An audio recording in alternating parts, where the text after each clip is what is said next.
주신 하나님의 말씀입니다. 잘 들으십시오. 어리석은 자는 그의 마음에 이르기를 하나님이 없다 하는도다. 그들은 부패하고 그 행실이 가증하니 선을 행하는 자가 없도다.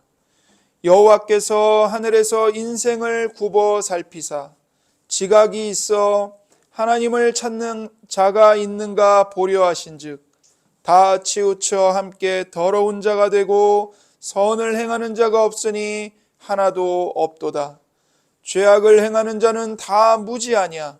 그들이 떡 먹듯이 내 백성을 먹으면서 여호와를 부르지 아니하는도다. 그러나 거기서 그들은 두려워하고 두려워하였으니 하나님이 의인의 세대에 계심이로다. 너희가 가난한 자의 계획을 부끄럽게 하나 오직 여호와는 그의 피난처가 되시도다. 이스라엘의 구원이 시온에서 나오기를 원하도다. 여호와께서 그의 백성을 포로된 곳에서 돌이키실 때에 야곱이 즐거워하고 이스라엘이 기뻐하리로다. 아멘. 이는 살아계신 하나님의 말씀입니다. 우리에게 말씀하시는 하나님께 감사합니다. 우리가 읽은 이 시편 14편은 모든 사람들이 죄로 얼마나 심각하게 파괴되어 있는지를 그 사실을 우리에게 가르쳐 줍니다. 여러분, 우리가 시편 8편 말씀을 우리가 들은 적이 있지요. 시편 8편은 사람이 하나님의 형상으로 지음받아 매우 영광스러운 존재라는 사실을 우리에게 가르쳐 줍니다. 그러나 동시에 시편 14편은 우리 사람이 죄로 완전히 타락한 존재라는 사실도 가르쳐 주고 있습니다. 우리는 한때 영광스러웠지만 죄를 범해서 타락했습니다. 우리 사람은 하나님의 형상을 나타내는 영광과 죄의 수치를 동시에 가지고 있습니다. 그래서 삶의 모든 고통과 우리 주님을 거역하는 세상의 근본 원인은 바로 인간 본성의 오염에 있습니다. 즉, 나의 죄의 그 모든 원인이 있는 것입니다. 하지만 대부분의 사람들이 이러한 하나님의 진단을 무시합니다. 우리가 죄인이라는 하나님의 진단이 거부감이 들기 때문이죠. 그래서 귀를 막아버립니다. 이것은 마치 뭐와 같냐면 의사가 매우 중병에 걸린 환자에게 정확하게 진단해서 병을 설명하는데 그 말이 너무나 듣기가 고통스러워요. 그러니까 환자가 의사의 진단을 거부해버립니다. 마치 이것과 같은 것입니다. 그러나 하나님께서 우리가 죄인이라는 이 진단을, 이 정확한 진단을 성경 전체에서 반복해서 우리에게 말씀하시고 들려주시는데 그 이유는 우리가 죄인임을 정직하게 깨달아야만 구원자이신 예수 그리스도를 간절히 갈망할 수 있기 때문입니다. 내가 문제임을 인정할 때 비로소 구원의 은혜가 시작되는 법입니다.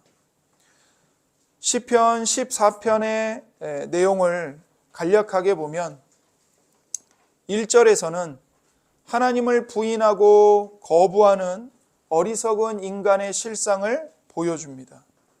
그리고 2절부터 3절에서는 하늘에 계신 하나님께서 끊임없이 죄를 짓는 인류의 그 어리석은 실상을 살피시고 조사하십니다. 그리고 4절부터 6절에서는 이 하나님의 백성들을 박해하는 이 악인들의 오만한 착각이 무엇인지를 드러내고요. 마지막으로 7절에서는 하나님을 경외하는 다윗이 오직 주님께만 있는 구원을, 하나님께만 있는 구원을 향하여 갈망하고 그 하나님의 구원을 간구하고 찬양하는 말씀으로 이 시편 14편을 마칩니다. 먼저 우리가 살펴보고자 하는 것은 하나님을 부인하고 거부하는 어리석은 인간의 실상입니다.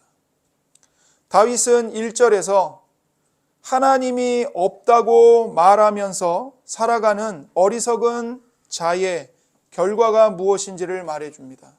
1절을 보시면 어리석은 자는 그의 마음에 이르기를 하나님이 없다 하는도다. 그들은 부패하고 그 행실이 가증하니 선을 행하는 자가 없도다.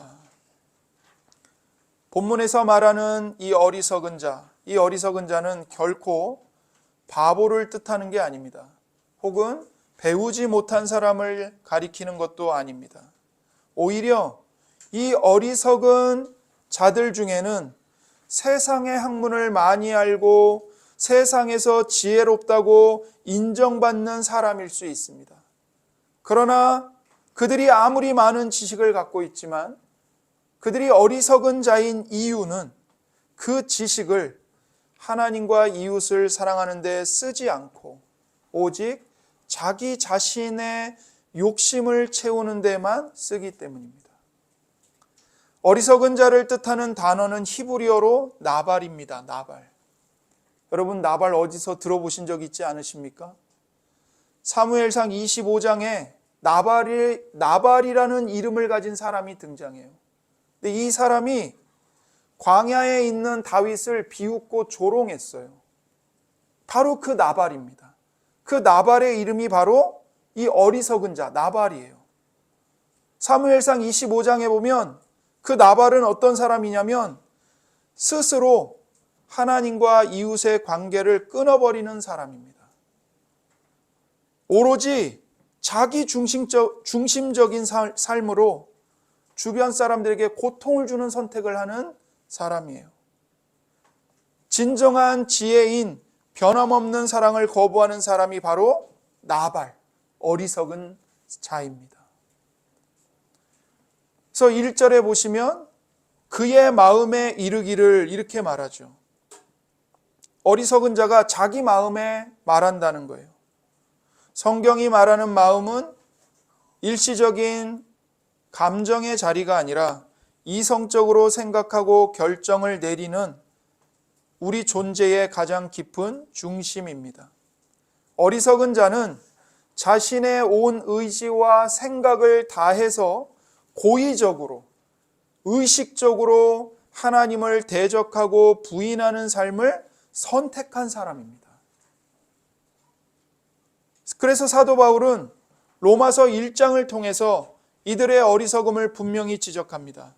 로마서 1장 18절 하나님의 진노가 불의로 진리를 막는 사람들의 모든 경건하지 않음과 불의에 대하여 하늘로부터 나타나나니 이는 하나님을 알만한 것이 그들 속에 보임이라.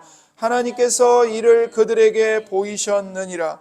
창세로부터 그의 보이지 아니하는 것들 곧 그의 영원하신 능력과 신성이 그가 만드신 만물에 분명히 보여 알려졌나니 그러므로 그들이 핑계하지 못할지니라.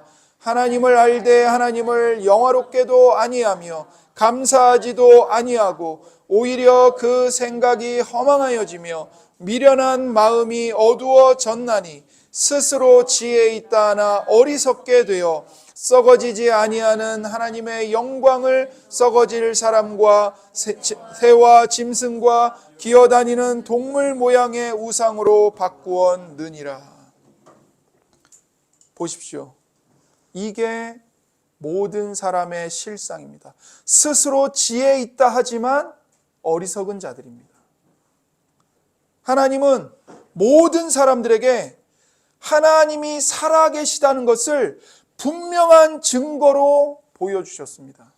하나님이 창조한 이 세상에 있는 모든 피조물들, 그 모든 피조물들을 통해서 하나님이 얼마나 능력 있는 분이시고 하나님의 신성이 얼마나 위엄이 있고 아름다운 것인지를 모든 사람들이 핑계할 수 없도록 다 보여주셨어요. 그리고 무엇보다도 사람의 마음속에는 하나님을 아는 종교의 씨앗이 들어 있습니다. 하나님을 알만한 것이 그들 속에 보임이라 하나님께서 이를 그들에게 보이셨느니라. 사람 속에 있는 양심, 그 양심 자체가 하나님을 증거하는, 하나님을 가리키는 종교의 씨앗입니다. 사람 안에 있는 영원한 것, 절대적인 것, 아름다운 것을 향한 목마름, 갈급함이 있는 것, 행복을 향한, 행복을 추구하고 싶은 갈망이 있는 것, 그것 자체가 창조주이신 하나님을 가리키는 손가락이고 사람의 마음속에 심겨진 종교의 씨앗인 거예요. 그래서 그 어느 누구도 나는 하나님을 몰랐는데요, 핑계할 수 없다는 겁니다. 핑계할 수 없어요. 그러니까 인간은 하나님을 몰라서 하나님을 부인하고 대적하는 게 아니라 하나님을 알만한 것이 모든 인간 속에 분명히 있는데도 불구하고 고의적으로, 의식적으로 하나님을 영화롭게 하지도 않고 의도적인 선택으로 하나님을 거부하며 썩어질 우상으로 하나님을 바꿔버렸다. 성경이 그것을 말하고 있고 이것이 바로 우리 인간의 죄의 본질인 것입니다.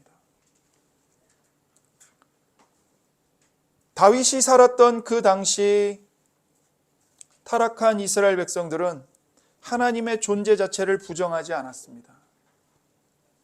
그들은 여호와 하나님이 살아계신다는 것을 다 알고 있었어요.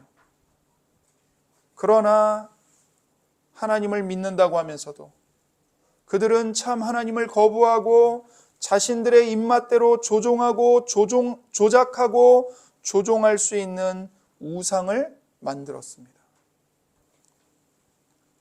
그래서 하나님을 믿는다고 하면서도 삶은 내 뜻대로 살아가는 것, 바로 이것이 성경이 말하는 무신론입니다.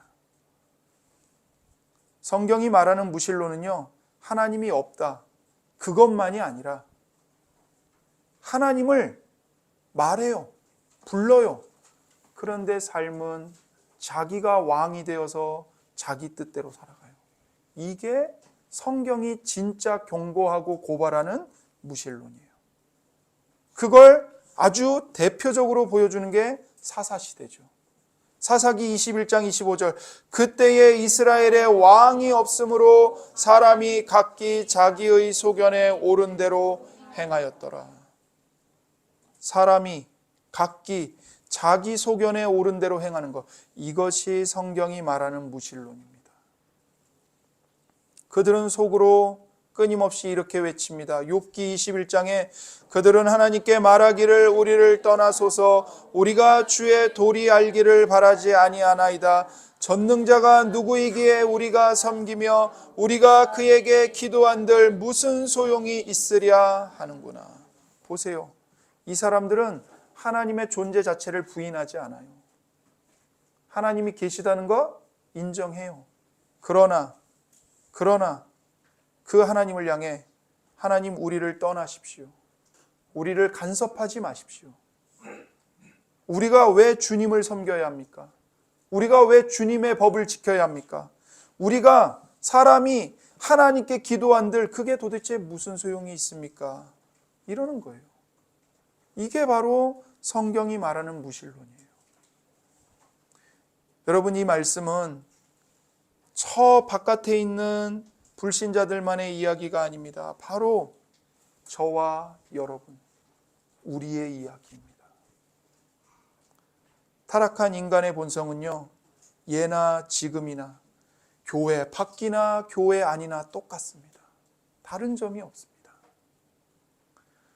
우리의 중요한 계획과 결정을 내려야 하는 자리에서 하나님께 불순종하고 있다면, 우리는 실제 삶 속에서 하나님이 존재하지 않는 것처럼 살아가고 있는 것입니다. 하나님을 우리의 실제 삶과 아무 관계가 없는 분으로 하나님을 저 주변으로 밀어내버리는 것이죠. 이 말씀은 사실 그리스도를 떠나서 내 뜻대로 살려고 하는, 내 뜻대로 살기를 바라는 우리 모두의 실상을 보여주고 있는 겁니다. 우리가 바로 하나님이 없다 하면서 내 뜻대로 살아가는 어리석은 자들인 것입니다. 다윗은 본문을 통해서 인간의 깊은 사악함을 파헤칩니다. 하나님을 떠난 죄가 우리를 어떻게 파괴하는지를 우리에게 보여줍니다. 1절에 그들은 부패하고 이렇게 말하죠. 그들은 부패하고. 하나님을 부인할 때 우리에게 일어나는 첫 번째 비극이 무엇입니까? 바로 우리 내면의 부패입니다. 여기서 부패라는 말은요, 단순히 조금 더러워진 것, 오염된 게 아니에요. 그 본질 자체가 완전히 썩은 상태가 되었다는 것을 뜻하는 겁니다. 이 부패의 가장 무서운 점은 강력한 전염성이 있다는 사실입니다. 여러분, 박스 속에 귤들이 가득 담겨 있는데 그 귤들 가운데 하나가 썩으면 어떻게 되죠? 그 옆에 있는 다른 귤들까지 다 같이 썩게 됩니다. 이처럼 사람들이 하나님을 거부할 때, 불순종할 때 그들의 내면의 부패는 결코 한 사람만의 문제로 끝나지 않고 주변의 많은 사람들에게 전염되어서 함께 썩게 만들어요. 1절에 그 행실이 가증하니 이렇게 말합니다. 내면의 부패는 반드시 가증한 행실로 드러나게 마련입니다. 이어지게 마련입니다. 하나님을 마음에 두기 싫어하는 어리석은 자들은 자신이 하나님 앞에서 자신의 행실에 대해서 책임을 져야 하는 피조물이라는 사실을 완강하게 거부합니다. 그 결과 그들은 누가 나를 판단하랴? 내가 원하는 대로 사는데 무슨 상관이냐? 그러면서 온갖 가증한 일들을 일삼게 되는 거예요. 여러분, 사람이요, 하나님 없이 과연 선할 수 있을까요? 여러분, 우리는 이 질문을요, 정말 진지하게 곰곰이 생각해 봐야 합니다. 사람이 하나님 없이, 하나님이 만약에 안 계신다면 과연 사람이 선할 수 있을까? 여러분, 우리가 당연하게 여기는 도덕과 윤리가 있고 인도적인 가치가 있죠. 사상이 있죠.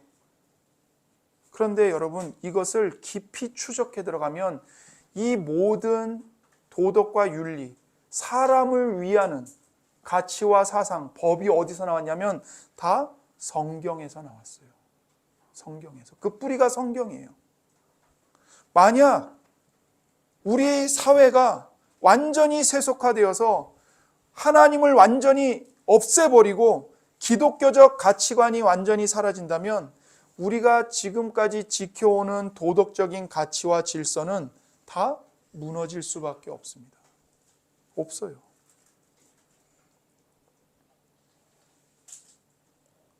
성경은 우리가 행동하는 방식이 결국 우리가 하나님에 대해 무엇을 믿는가에 깊이 뿌리를 두고 있다고 말씀합니다. 하나님을 배제한 채 인간의 선함을 아무리 이야기해봐야 우리가 저지르는 온갖 악과 죄악들을요, 절대로 막을 수가 없습니다. 왜냐하면 근거가 없거든요. 내가 선을 행하고 내가 희생해야 되는 근거를 대봐. 그 근거가 뭔데? 성경을 치우고서는요, 그 근거를 얘기할 수가 없어요. 하나님을 부인하고는 그 절대적인 기초를, 근거를 이야기할 수가 없다고요.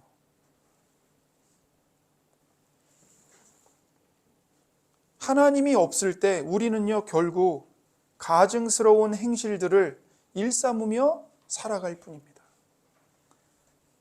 그래서 1절에 선을 행하는 자가 없도다라고 말하는 거예요. 선을 행하는 자가 없도다.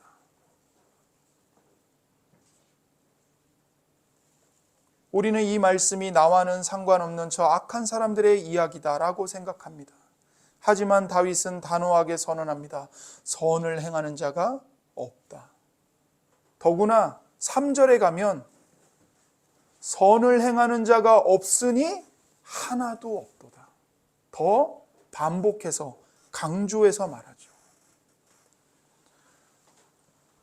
여러분, 성경이 인간의 마음에 대해서 내리는 진단을 살펴보십시오. 예레미야 17장 9절에 만물보다 거짓되고 심히 부패한 것은 마음이라.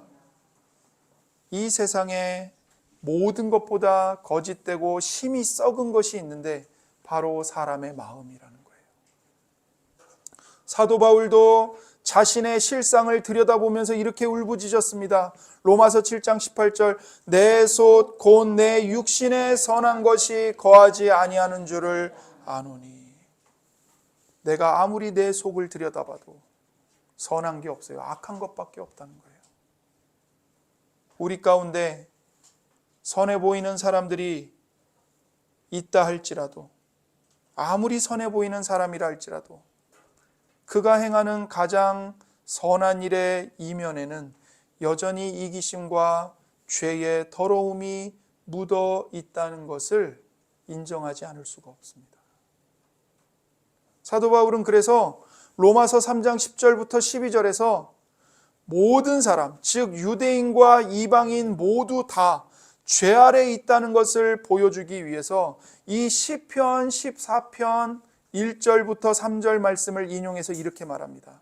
기록된 바 의인은 없나니 하나도 없으며 깨닫는 자도 없고 하나님을 찾는 자도 없고 다 치우쳐 함께 무익하게 되고 선을 행하는 자는 없나니 하나도 없도다.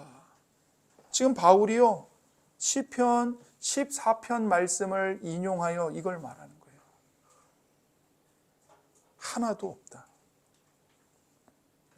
성경이 말하는 대로 우리의 마음은 이토록 스스로를 구원할 수 없을 만큼 깊이 부패해 있습니다.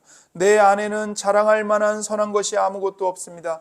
그런데 이 고통스러운 사실을 정직하게 마주할 때에야 비로소 우리는 자신을 의지하는 것을 포기하고 오직 예수 그리스도의 십자가 은혜만을 갈망하게 되고 의존하게 됩니다.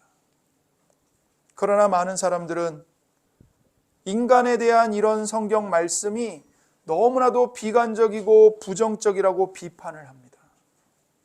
하지만 우리가 기억해야 할 사실이 있습니다. 이것은 지금 다윗 개인의 비관적인 생각이 아닙니다. 온 우주의 재판장이신 하나님께서 전 인류를 정확하게 진단하신 후에 내리신 결론입니다. 2절을 보십시오. 여호와께서 하늘에서 인생을 굽어 살피사 지각이 있어 하나님을 찾는 자가 있는가 보려 하신즉. 우리가 하나님을 부인하고 인정하지 않는다고 해서 하나님의 존재가 사라지는 게 아니죠.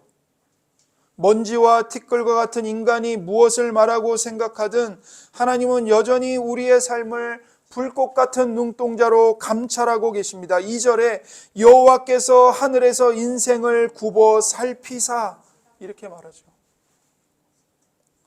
하나님은 전지전능하셔서 이미 우리의 모든 걸 다 알고 계십니다. 그럼에도 불구하고 여호와께서 굽어 살피신다고 말하는 것은 하나님께서 이 세상을 얼마나 세밀하고 주의 깊게 살펴보고 계시는지를 말씀하시는 겁니다. 하나님은 온 우주 위에 가장 높으신 절대자이시기 때문에 위엄과 공의로 우리를 살펴보십니다.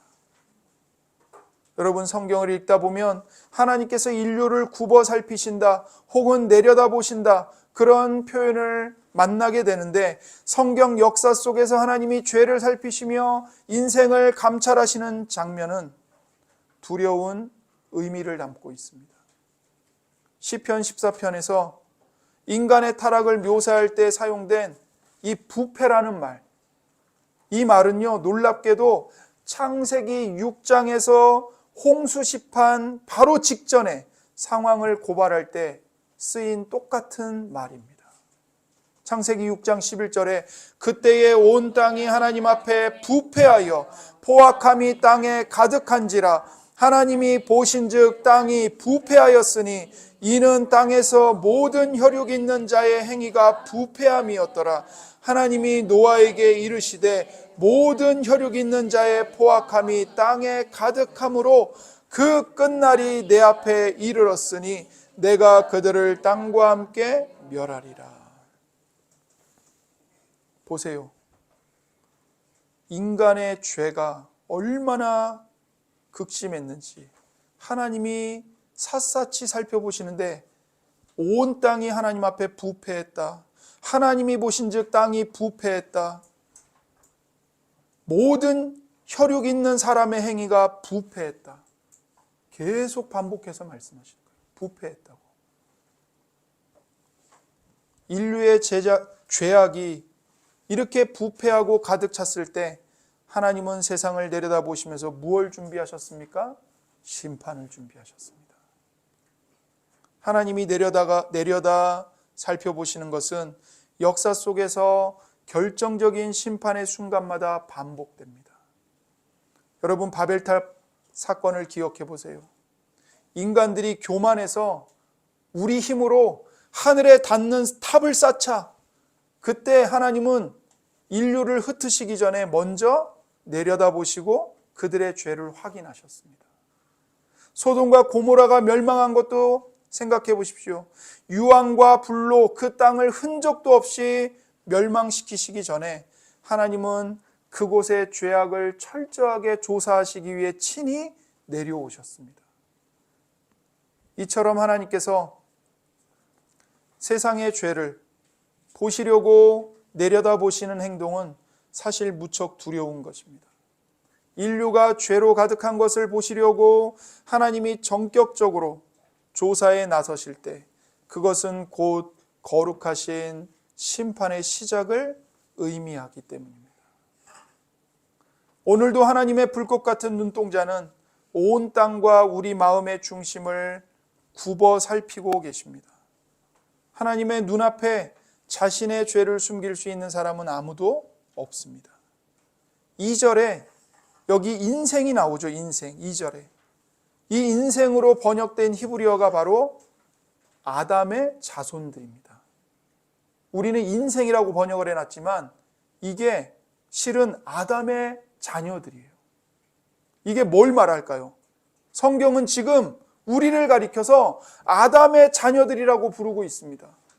이 짧은 말 속에 창조와 타락의 역사가 메아리치고 있는 겁니다.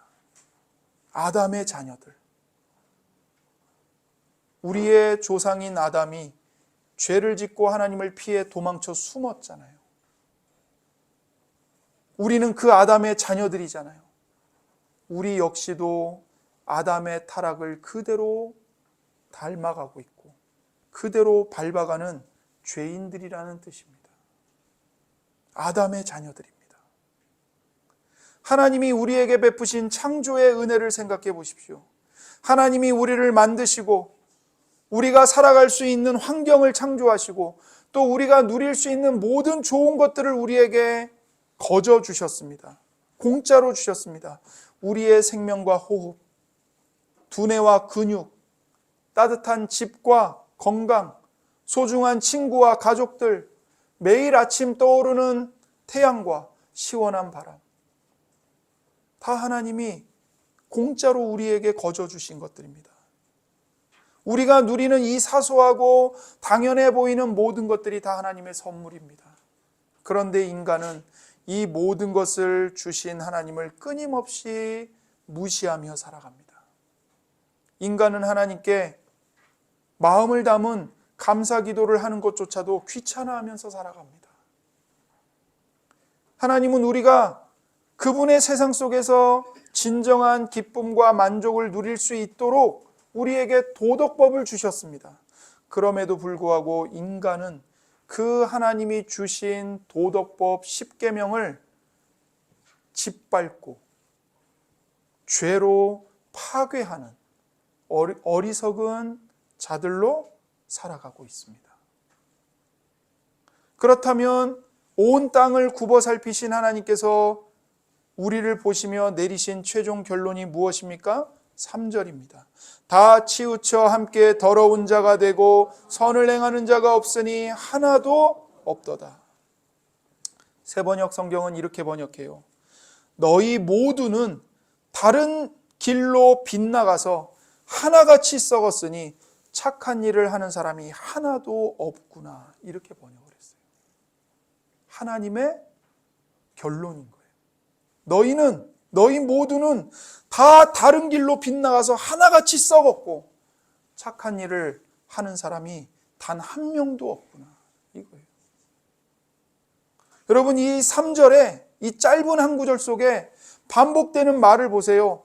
다, 함께, 없으니, 하나도 없도다. 하나님의 이 선언에는 그 어떤 예외도 없습니다. 하나님은 지금 세상에서 손가락질을 받고 지탄을 받는 특별한 악인들만을 가리켜 말씀하시는 것이 아닙니다. 이 지구상에 살고 있는 모든 사람, 곧 저와 여러분을 포함한 모든 사람을 향해 말씀하고 계십니다. 성경이 경고하는 어리석은 자는요, 인류 역사 속에 어쩌다 한 번씩 나타나는 특별한 악인들, 그러니까 예를 들면 히틀러라든지 스탈린이라든지 그런 악인들이 아니에요. 그들만을 가리키는 게 아니에요. 하나님을 떠난 모든 인간이 본질상 하나님을 부인하고 하나님을 대적하는 어리석은 자들인 겁니다. 여러분, 이 세상에 종교가 부족해서 이런 비극이 일어난 걸까요? 아닙니다. 우리 주변을 보면 세상에는 종교가 차고 넘쳐요. 하지만 안타깝게도 그들은 참 하나님, 곧 성경의 하나님을 원하지 않습니다. 오히려 내 입맛에 맞는 거짓된 신들, 내 욕구를 채워주는 거짓된 신들을 만들어내고 그렇게 진짜 하나님을 거부하죠. 어떤 종교인들을 보면 정말 경건해 보입니다. 그래서 우리가 착각을 하게 돼요. 아, 저 사람은 예수님을 몰라도 구원받을 것 같다. 그래서 어떤 신학자들이나 목사들은 그런 말을 합니다. 복음을 듣지 못했어도 예수님을 믿지 않았어도 남을 위해 전적으로 희생한 삶을 산 사람은 구원받는다. 그런 말들을 한다고요. 신학자들 가운데, 목회자들 가운데. 그러나 여러분, 아무리 경건해 보일지라도 예수 그리스도를 통하지 않는 모든 종교와 선행은 사실 하나님을 가장 적극적으로 대적하는 것이고 본질적으로 무신론을 주장하는 겁니다. 예수 그리스도를 통하지 않는 모든 종교와 선행이요, 본질적으로 무신론의 핵심이에요. 가장 적극적인 대적이에요. 그러므로 무신론의 진짜 반대말은 종교가 아닙니다. 무신론의 유일한 반대말은 오직 예수 그리스도의 복음을 믿는 참 기독교뿐입니다. 예수 그리스도를 믿지 않고 하나님의 아들 되심을 부인하는 어느 누구도 하나님을 믿는 것이 아닙니다. 결국 말씀의 가장 참된 의미에서 무신론자이고 어리석은 자입니다.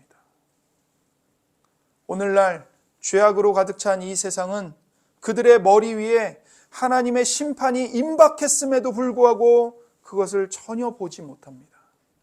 눈이 가려져 있어요. 눈이 어두워져 있어요. 맹인이에요. 그래서 오늘 아무 일도 안 일어나니까 내일도 영원히 아무런 일도 일어나지 않을 거라고 생각하고 안일하게 살아가죠. 그러나 성경은 그들을 향해 엄청난 오산이라고 경고합니다. 이 엄청난 오산, 이 오만한 오산은 결국 하나님을 알지 못하는 무지에서 나오는 것입니다. 그래서 다윗은요, 성령의 감동으로 세상의 영적인 무지를 이렇게 말합니다. 4절에 죄악을 행하는 자는 다 무지하냐, 그들이 떡 먹듯이 내 백성을 먹으면서 여호와를 부르지 아니하는도다. 죄악을 행하는 자는 다 무지하냐. 죄악을 행하는 자들이 얼마나 무지한지 보라, 이 말이에요. 악한 자들은 다 무지해서 하나님에 대한 가장 기본적인 지식조차 없고 하나님을 알지도 못합니다. 그래서 그들은 여호와를 부르지 않습니다. 4절에 여호와를 부르지 아니하는도다. 성경에서 여호와를 부른다는 것은 하나님께 도움을 구하고 하나님을 예배하며 하나님의 임재를 갈망하고 하나님과 친밀하게 사귀는 그 사랑의 관계를 뜻하는 거예요. 그것이 바로 여호와를 부르는 거예요. 하지만 하나님을 원치 않는 세상은 하나님을 찾지도 않고 부르지도 않습니다. 그런데 4절에는 놀라운 단어가 등장합니다. 바로 내 백성입니다. 내 백성. 여기서 말하는 내 백성은 하나님의 백성이에요. 우리는 지금까지 이 시편 14편에서 하나님이 세상을 다 내려다보셨을 때 다 치우쳐서 다 빗나가서 선을 행하는 자가 없으니 하나도 없도다. 그 절망적인 선언을 이미 들었잖아요. 아무도 없어요. 그런데 이 4절에 도대체 여기 있는 내 백성은 그렇다면 과연 누구들입니까? 어디서 나타난 겁니까? 여러분, 이들도 스스로 하나님을 찾았던 의인들이 아닙니다. 똑같이 죄 가운데 치우쳐 있던 자들이었습니다. 어리석은 자들이었고 악인들이었어요. 그런데 여기에 하나님의 은혜가 임합니다. 하나님께서 하나님을 거절하고 도망쳤던 바로 그 인간들 중에서 하나님이 직접 찾아가 하나님의 은혜를 베푸셔서 하나님의 백성, 내 백성을 친히 불러 모으시는 겁니다. 구원하시는 거예요. 바로 여기에 죄인을 구원하시는, 어리석은 자를 구원하시는 하나님의 영원하고 풍성한 은혜의 비밀이 있습니다. 사도 바울은 이 신비로운 하나님의 사랑을 이렇게 선포합니다. 로마서 5장 6절입니다. 우리가 아직 연약할 때에 기약대로 그리스도께서 경건하지 않은 자를 위하여 죽으셨도다. 의인을 위하여 죽는 자가 쉽지 않고 선인을 위하여 용감히 죽는 자가 혹 있거니와 우리가 아직 죄인 되었을 때에 그리스도께서 우리를 위하여 죽으심으로 하나님께서 우리에 대한 자기의 사랑을 확증하셨느니라. 우리가 아직 약할 때에, 연약할 때에, 무슨 말이죠? 하나님에 대해 무지하고 하나님을 알지 못하고 하나님을 고의적으로 의식적으로 거부하고 있을 때에 그리스도께서 바로 그때에 경건하지 않은 우리를 위해 죽으신 겁니다. 여러분, 의인을 위해서 죽을 사람 드물죠. 찾아보기 힘들어요. 더욱이 선한 사람을 위해서 감히 죽을 사람 드뭅니다. 그런데 죄인을 위해서 죽는 사람이 어디 있겠습니까? 죽어 마땅한 사형수를 위해서 내가 저 사형수를 대신하여 죽을 테니 저 사형수를 살리십시오. 그렇게 희생할 사람이 어디 있습니까? 그러나 우리 그리스도께서, 우리 주 예수께서 우리가 여전히 죄인이었을 때에 내가 의식적으로 고의적으로 하나님의 얼굴에 침을 뱉고 하나님을 거부하고 하나님의 도덕법인 십계명을 짓밟았을 때 그리스도께서 우리를 위하여 죽으셨습니다. 그렇게 하나님 아버지께서 자기 아들까지 우리를 위해 내어 주심으로써 우리들에 대한 그 하나님의 사랑이 어떠한 사랑인지를 확증해서 우리 눈앞에 밝히 보여주신 겁니다. 여러분, 하나님의 사랑이 의심스러우십니까? 너무나도 고통스러워서 너무나도 깊은 영적인 어둠 속에 갇혀 있어서 하나님의 임재와 사랑이 조금도 눈꼽만큼도 보이지 않으십니까? 십자가에 못 박히신 예수 그리스도를 바라보십시오. 그 십자가가 온 천지에 우리의 두 귀가 울리도록 선포하고 있습니다. 무엇을요? 하나님의 사랑을요. 하나님이 너를 어떻게 사랑하시는지 봐라. 십자가를 봐라. 그리스도의 십자가를 통해서 하나님께서는 하나님을 부인하던 무신론자들을 하나님을 높이는 예배자들로 구원하셨습니다. 그리고 구원하고 계십니다. 우리가 하나님 앞에 엎드려서 하나님, 제가 바로 문제입니다. 제가 바로 죄인입니다. 그렇게 정직하게 고백할 때 우리는 비로소 하나님의 백성으로 구원받을 준비가 되는 것입니다. 예수님은 바로 저와 여러분과 같은 죄인들을 구원하시기 위해 죽으셨습니다. 하지만 우리가 하나님의 백성이 되었다고 해서 이 땅에서의 삶이 편안해지는 것은 아닙니다. 여전히 세상은 하나님의 백성들을 집어삼킵니다. 4절에 보면 그들이 떡 먹듯이 내 백성을 먹으면서 이렇게 말하죠. 악인들이요, 하나님의 백성을 떡 먹듯이 먹는데요. 아주 생생하게 묘사를 하는 거죠. 우리는 살아가기 위해서 매일매일 매 끼니 때마다 밥을 먹습니다. 그런데 세상이, 악인들이 그렇게 매일매일 의인들을 먹는다는 거예요. 삼킨다는 거예요. 여러분, 밥을 먹는 건 매우 일상적인 일입니다. 밥을 먹으면서 유난을 떨거나 신기해하는 사람은 없습니다. 이처럼 악인들이 하나님의 백성을 박해하고 괴롭히는 것은요, 세상 편에서는 아주 당연하고 일상적인 일입니다. 그래서 사도 베드로가 뭐라고 말했냐면, 너희에게 오는 불같은 시험 당하는 것을 이상히 여기지 말라고 했어요. 이상한 일 당하는 것처럼 이상하게 여기지 말아라.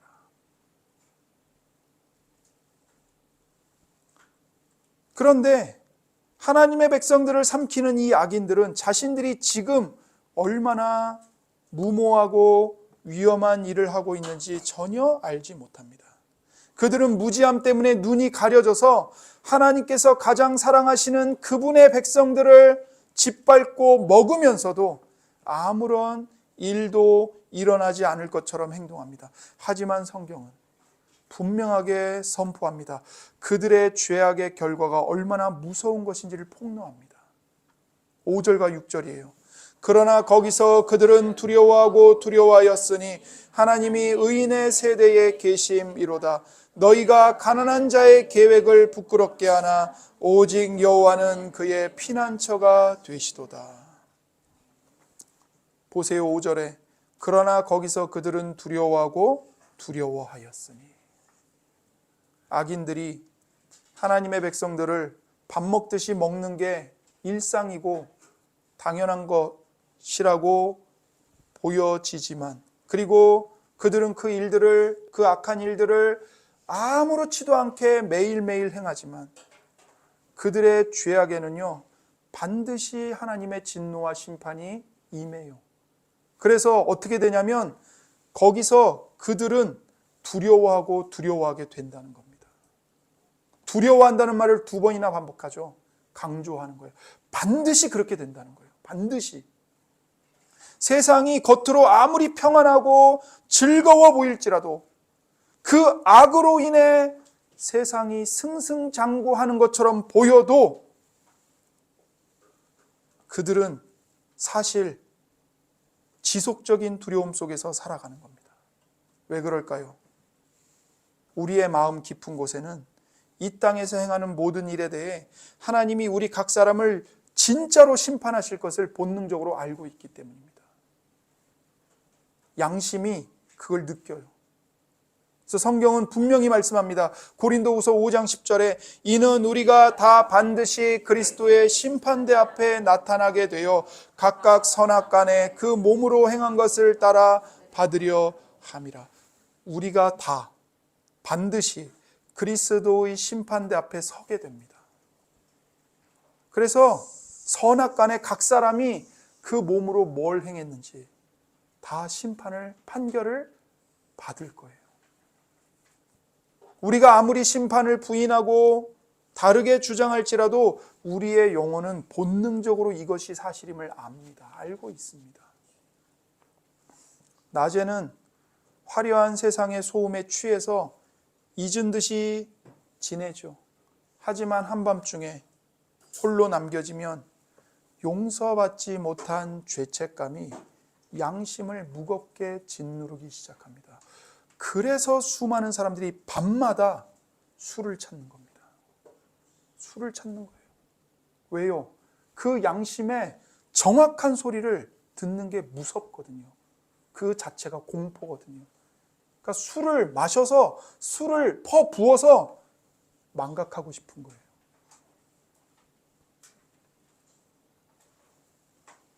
인생의 밤에 찾아오는 이 두려움은 장차 그리스도께서 다시 오셔서 그리스도의 심판대 앞에 서게 될 때 마주할 거대한 두려움에 비하면 아무것도 아닙니다.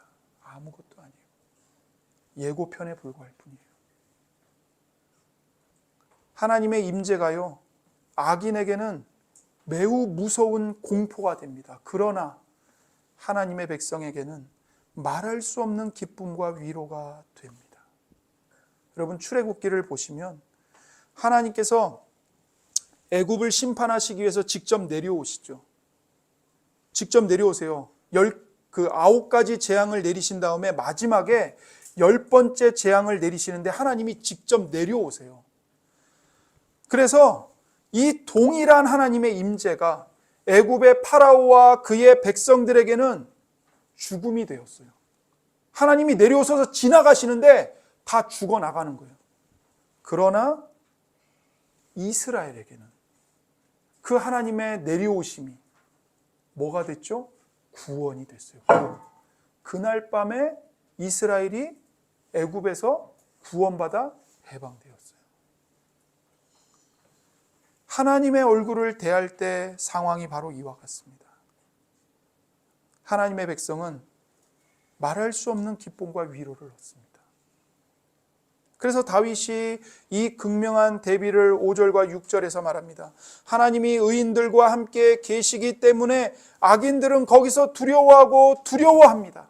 악인들이 가난한 자들의 계획을 부끄럽게 하지만 오직 여호와는 그 가난한 자의 피난처가 되시는 겁니다. 그래서 세상의 즐거움과 안일함으로 영혼의 죄책감을 영원히 가릴 수 있다는 착각은 끔찍한 오산입니다. 하나님을 참으로 아는 자들은 주님 보기를 갈망합니다. 죄로 물든 자기 영혼의 비참함을 아는 자들은 구원을 목마르게 갈망합니다. 다윗은 하나님을 거부하고 도덕적인 혼란 속에 살아가는 이 세상의 비참함을 보았습니다. 그리고 깊은 탄식 가운데 그러나 포기할 수 없는 소망을 담아서 이 시편을 기도로 마무리합니다. 7절입니다. 이스라엘의 구원이 시온에서 나오기를 원하도다. 여호와께서 그의 백성을 포로된 곳에서 돌이키실 때에 야곱이 즐거워하고 이스라엘이 기뻐하리로다. 이스라엘의 구원이 시온에서 나오기를 갈망합니다. 여기서 시온은 어떤 산이냐면 하나님이 그분의 왕을 세우신 거룩한 산입니다.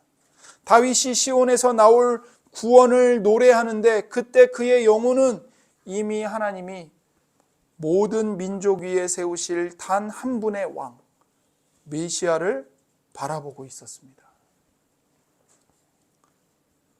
여러분, 여기 구원이 나오죠. 구원. 이 구원이라는 말이 히브리어로 예슈아입니다. 예슈아.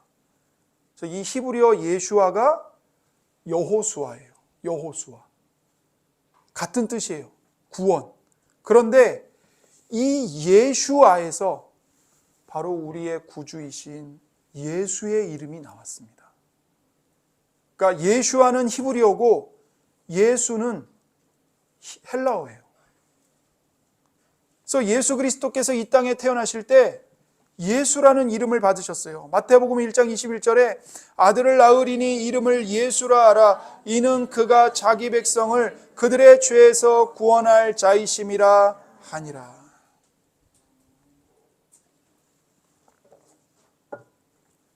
그 아들의 이름을 예수라 하라. 그 이유는 그분이 친히 그분의 백성들을 그들의 죄에서 구원하실 유일한 예수와 구원이시기 때문입니다. 그래서 예수님께서 이 땅에 계실 때 이 시편 14편을 읽으시면서 어떤 생각을 하셨을까요? 예수님은 분명히 이 시편 14편을 읽으시면서 그래, 내가 왔다. 내가 바로 그 예수하다. 내가 바로 그 구원이다. 내가 내 백성의 구원자다. 그렇게 말씀하셨을 겁니다. 그래서 여러분, 예수님은요, 이 다윗의 기도에 대한 하나님의 응답입니다. 하나님, 이스라엘의 구원이 예수아가 시온에서 나오기를 갈망합니다. 그 기도에 대한 응답으로 하나님이 우리 구주 예수님을 보내주신 거예요. 예수님은 하나님을 등지고 떠나간 어리석은 자들을 향한 하나님의 유일한 해답입니다. 대답입니다. 사도 바울은 이 놀라운 은혜를 이렇게 말합니다. 고린도전서 1장 30절에 예수는 하나님으로부터 나와서 우리에게 지혜와 의로움과 거룩함과 구원함이 되셨으니.